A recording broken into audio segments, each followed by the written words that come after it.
I got lots of stories. You would be surprised at what drinking a little live vinegar can do for the body. But it's all pretty good. And not as always, the apple cider stuff, though. So. Not the apple cider stuff, not the same stuff.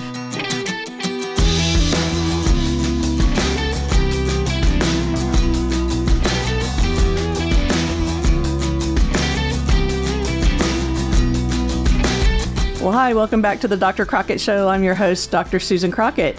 And I am here today with my very special guest, Lisa Bullion from Mother Vinegars in Fredericksburg, Texas. Welcome, Lisa. Thank you so much. It's just an honor to be here. This is such a cool thing because a lot of the guests that I've had on the show so far have been people that I know pretty well, like in my friend circle or my work circles. But you're not. We just met today. Right. And we kind of met because one of the people who works with me on the show came across your product. And that was a joy to meet Lacey. Yeah. Actually, in Fredericksburg. She's precious. Yeah. That's how you met her, was she found you there. She did. We met at a market. She came up and was interested in the product and talked to us a little bit about it and then went on her way. And then she came back around and said, hey, I have something to ask you. Yeah. Would you think you'd be interested in being on the Dr. Crockett Show? And I said, absolutely. You're like, what is that? Who is she? Yeah, that's...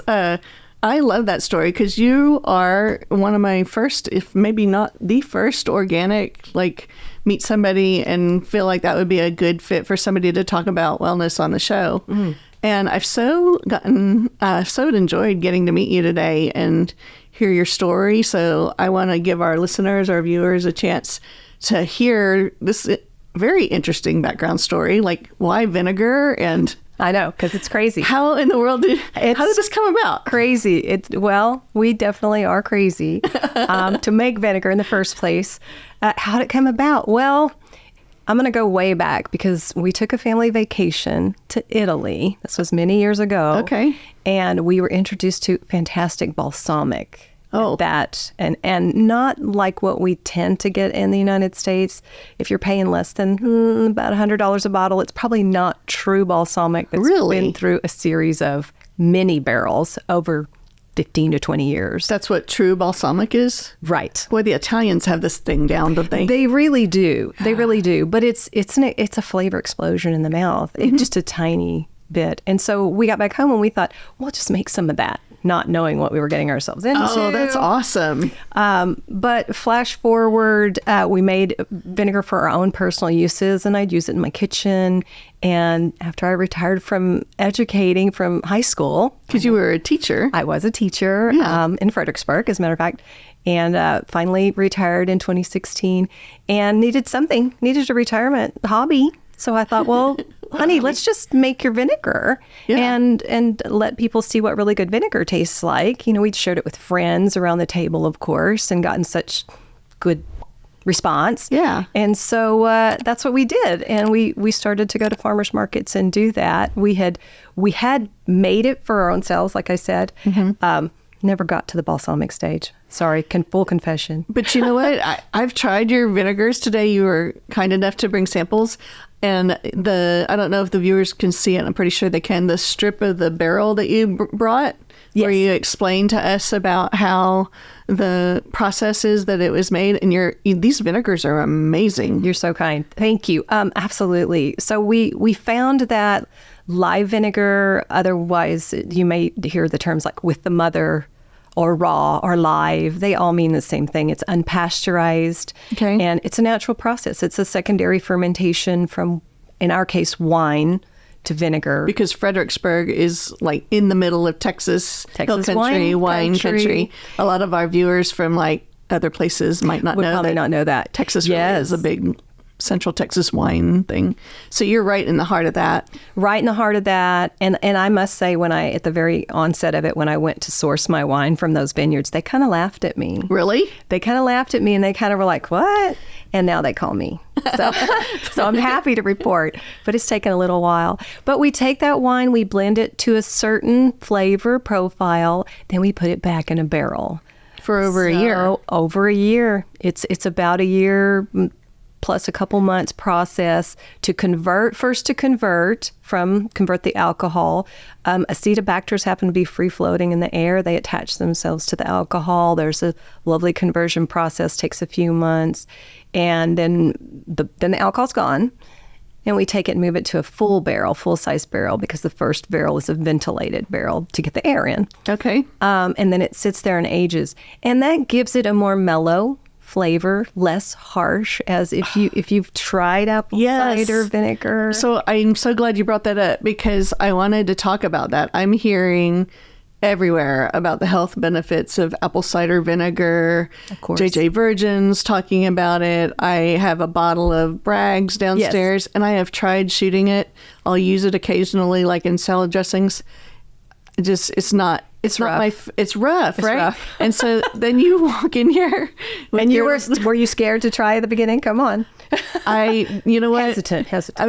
I love trying new things. Like it's one of my things one of these little things is to grow. So these are they all represent something. They all represent something. So one is grow, and love it. To me that means like don't be afraid to try new things. So when you walked in, I was really excited, but I also didn't want to like make like an unconscious face when I didn't like it. But I get lots of those too.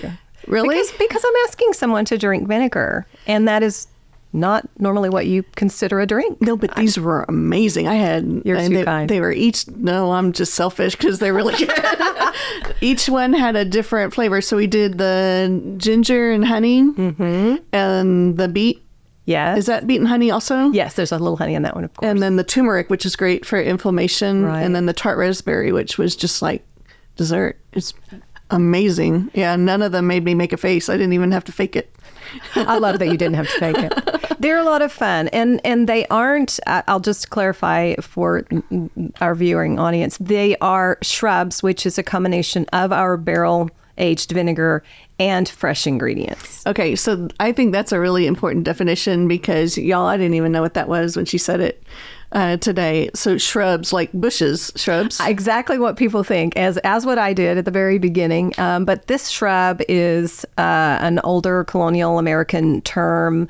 As you can imagine, pre-refrigeration, they used vinegar to preserve lots of different items, fruits, vegetables, even meats. Yeah. Think sauerkraut. Exactly. But they were a waste not society. So once they'd exhausted whatever they had in that liquid, they had the liquid left over, vinegar based. They sweetened it. And believe it or not, they were cocktail mixers. That's just brilliant. And they called it a shrub. That's where it came from. So I didn't invent the term. I'm just kind of borrowing it and hopefully giving it a little bit more of a modern twist. A little bit more of a facelift. Yeah. Facelift. Oh, that's great. So you take the shrub, which is the raw, and then you add the other pieces like the turmeric or the beet or yeah. Yes. So the way we formulate, it's very simple. We take, just for instance, the turmeric with a little bit of raw honey and our vinegar, and that's the full ingredient list. So we start with fresh turmeric root. No preservatives, no sulfites, no funkiness. We say no stabilizers, no enhancers, no junk. You're speaking my food love language right there. And they are intended to be taken that shot as a shot, as we discussed, an ounce at a time.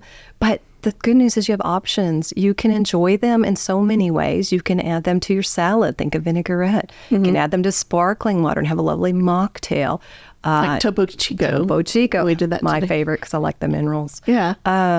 You have more than one way to sneak that good bacteria-rich vinegar in. So from a medical perspective, how many shots of this a day should we be taking for our gut health? Because that's the primary health, as I understand it, is getting our probiotic in, so our gut health is happy, and our gut is so important for our brain function. It's our immune system. It's all of these things. More than we've really discovered, to be honest. I do think healing definitely starts in the gut, and naturally occurring probiotics are the way to go whenever possible. I know there's lots of them out there in terms of pills, etc. But if you can get your sauerkrauts, if you can get your yogurts, kombuchas, and of course some vinegar, then you're doing your body a favor, really. So 1 shot a day? One shot, you asked. A shot a day would be an ounce, and that is what we do recommend. Some people want to go to the 2 ounces, so 1 to 2 ounces. We do have a small 2-ounce bottle. And if you're going to do it and just do the one, go ahead and do the boost, do 2 ounces. Yeah. Otherwise, if you can do it daily, definitely an ounce a day. So the interesting thing we were talking about at dinner, because we had a meal before We this. had a most fantastic meal. You guys missed it. Sorry. So much fun. For those of you that don't know, this is how we curate the show, is we always have our guests over a couple hours before the show, and we have a wonderful meal that we cook Feast. around the counter, and we feast, and it's mostly whole food, plant-based, or at least whole food, and we taste different things and try different things, and then we talk about what we're going to talk about.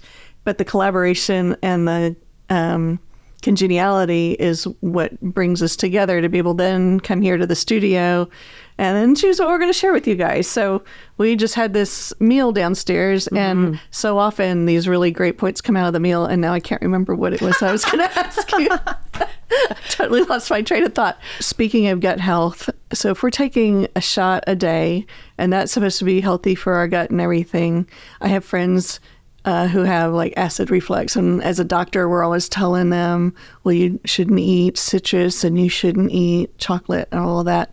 So tell me about what I should tell those friends regarding having vinegar shots. It's crazy, but it's actually going to help them. And I know it's counterintuitive. It's acid to deal with acid in a sense.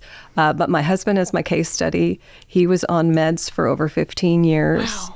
And really aren't meant to take them for that duration of time. Yeah. It can be very bad for you on other aspects. And so he took the time to wean himself off and just go strictly with our shrub. And he does it religiously before he goes to bed at night. He takes the 1 ounce because he suffers when he lays down at night. That's just when it happens. Right. Yeah. So it can help with that. It can calm the acid storm. The inflammation. And we think it's because it can either be an overproducing or an underproducing acid situation. But if it's underproducing, you're kind of giving a little slug of acid in that would then Shift the bacteria to where it needs to be. and then the opposite. So if it's overproducing, it would just shut down on the acid production. So either way, you should get a relief. Interesting. I got lots of stories. You would be surprised at what drinking a little live vinegar can do for the body. That's but it's all pretty pretty amazing. good. And not as always, the apple cider stuff, though. Sorry. Not the apple cider stuff, not the same stuff. Well, and as always, like, we're not giving medical advice on this show. Even though I am a doctor, you need to consult your own physician before you do any changes to your medical care. But of course. When we're talking from a nutritional standpoint, the other interesting thing is the bioavailability of the products, like the turmeric. I'm especially interested in that because I'm somebody that has inflammation in my body. I think it's our process. We're about minimally processing, and we start with fresh turmeric root, fresh ginger root, fresh beets, locally whenever we can get them. They are seasonal. And what we do is we crack the starch for you. So we're going to shred it, juice it, press it, in that format is the most bioavailable. You see, if you take for instance, dehydrated or powdered form of turmeric, it's going to take the body much longer to rehydrate before it can absorb. Oh, I had never thought of that. And they tend to say pair it with black pepper because that is going to be the focus first. The body will focus on the black pepper and give the turmeric longer in the system for absorption purposes. But in the process that we use, we find it is most available and your absorption rates. That's why it's only an ounce a day. And that one little ounce, you get about 1,000 milligrams of turmeric. And the curcumin in there, that's what fights that inflammation. I know what I couldn't. I've pulled it back up again. It's going to be some kind of fun edit here. We were talking about how the shot before the meal blunted the insulin spike because one of us was wearing I don't have it on right now, but I like wearing a continuous glucose monitor, a CGM. I'm not diabetic, but I teach about how we can watch what our glucose levels are doing. Yes. It's kind of fun just to be able to see what happens when you eat something, what your body does. Or Because you really would surprise yourself. and different foods at different times of day or even at night. Like I can see my sugars start to rise in the morning before I've even eaten anything because my cortisol is checking in. So one of the things that's really curious to me and I've been playing with is combining different foods at different times of day. Okay. And this is one of those things where It can be. I have clients that report they take a little, either in the pure form, the red wine vinegar on its own, or in the shrub format, the raspberry being the most often used, and it will curtail that spike. The spike. Isn't that fascinating? Spike. It's completely, I just think it's bizarre, but the body it's an amazing machine. It is all the chemistry. Amazing machine. Yeah, it's so cool. Okay, so I want to talk about one more thing, if you would be so kind, just to tell me the story about your business development, because you're a fairly young business and you weathered through COVID. And so I want my listeners to hear the encouraging story about your startup, what that's like, how you went through COVID, and now what your distribution looks like, because I think that's an amazing story. Thank you. We did go through COVID. We weathered the storm, but it was rough at the beginning. We were a market-based, event-based company, so young, having started and not had very many just clients, customers that knew what was going on. And what we did was, as the market shut down, we pivoted to wholesale. Wow. Now, doing that in the middle of a pandemic, I know that's pretty crazy. It's bold.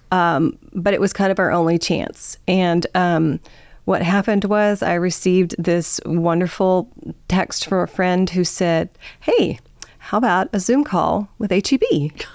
Only the largest grocery distributor in this part of the country. And it was much like we're discussing now. We got on the Zoom call. We had a lovely conversation. It really was meet and greet is all I thought we were doing. And we did. Yeah. And we were wrapping up the call, and the buyer said, "Okay, I'll take it all." Oh my gosh. Wow. Now, and I used to think that was the biggest, being in the consumer packaged goods business, that would be the biggest hurdle, getting it on the shelf. Right. The truth is, getting it off the shelf It's and harder. into the consumer's basket is because no one knows it's there, and it's COVID, and no one's in the stores. Yeah. But they were kind, and they took it and they put our products, we have 2 sizes, the 2-ounce size and then a 14-ounce size, and they put all of them in a series of stores, and it just began to organically catch on. That's amazing. And now we started in about 80 stores with which is a big number. It is a big number. It's a big number for a little tiny company. And now we are also in Whole Foods in the Southwest region, which is just a blessing. These are both such blessings.